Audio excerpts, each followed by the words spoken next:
Dog abandoned by Russian troops finds new owners within the Ukrainian army.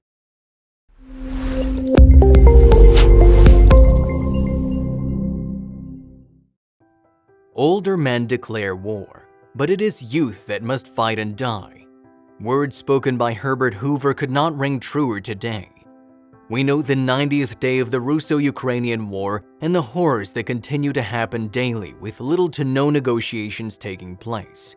However, we've seen quite a few bits of heroism and hope push through the rubble, and I bring you one such tale today.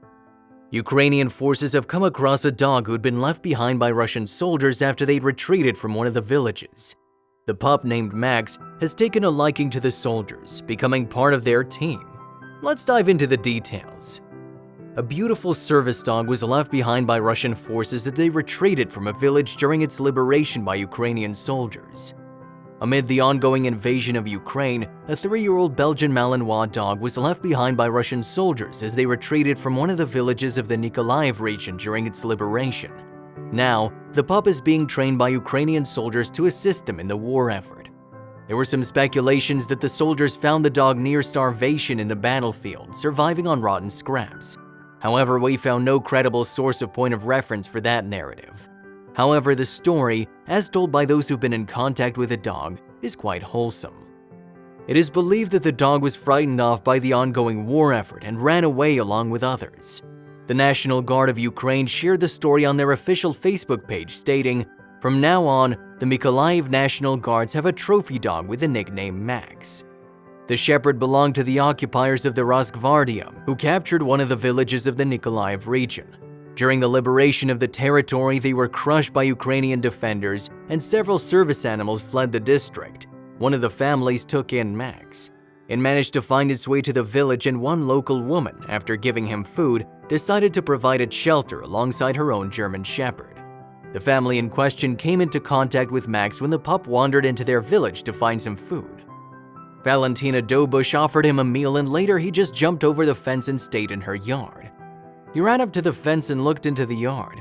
I carried a saucepan of food to him, and then he jumped over the fence, ran up to me, and went to the kitchen behind me. That's how he stayed, said Valentina. He made friends with the family's own German shepherd called Sima and lived with her for a little bit of time. When the news of a military dog living in the village began spreading, various people started offering Valentina money for him. The woman said that the offer started with 15,000 hryvnias, about €500, but she rejected all of them. She decided to pass on the dog to the Ukrainian army just in case he could be useful. After much debate of what to do with the dog, the woman offered him to the Ukrainian forces, hoping he would come in handy. The soldiers accepted the dog, giving him a quick inspection upon meeting. Max was wearing a camouflaged collar issued to the Russian hounds with an inscription of 5.45 Defender, indicating the pup's origin.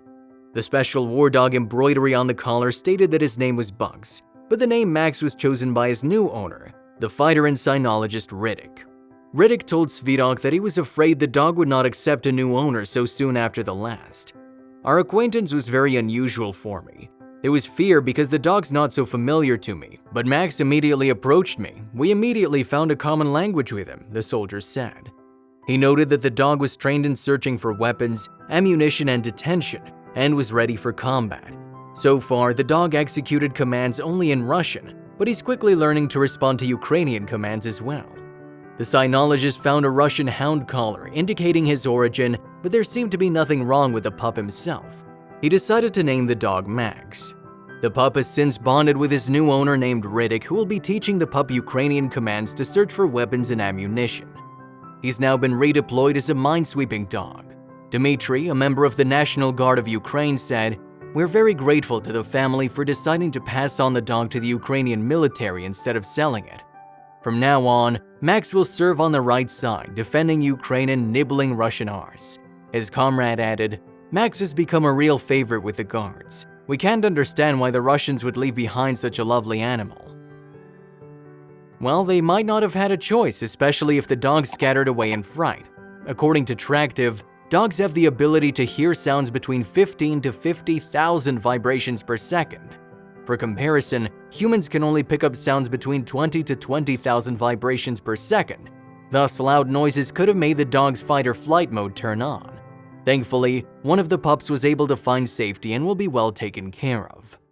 One other pup named Patron has been sniffing out bombs and munitions, even being awarded by Ukrainian President Volodymyr Zelensky for his efforts. The war is in its 90th day, yet the spirit of the Ukrainian people stands strong with hopes of victory. The war seems to be not stopping anytime soon. Peace talks are still in the works as President Zelensky said Vladimir Putin was the only Russian official he was willing to meet with to discuss how to end the war.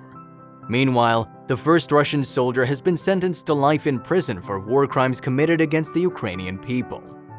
More European sanctions against Russia are urged upon Zelensky, calling for a full oil embargo, the severing of Russian banks from the global financial system, the complete isolation of the Russian IT sector, and a ban on trade with Russia. This is just a tip of the iceberg. 6.5 million people have been declared refugees, with millions more uprooted from their homes. A soldier by the name Kipish recalled the many wars waged by Russia, stating in a Facebook post shared by the General Staff of the Armed Forces on Ukraine, "Centuries go by and they do not change, remaining a horde." Since 2015, Kipish has defended Ukraine from Russian aggression in several units. He stated that, "It can't be that two people are fighting and there is no winner. Ukraine will win, for us, all civilized countries. I hope the world understands that it needs to rise now and isolate Russia before it's too late." We wish Max and his newfound family all the best and hope that he can retire from his duties soon. Let us know what you thought of the story in the comments below, and I wish you all a safe day.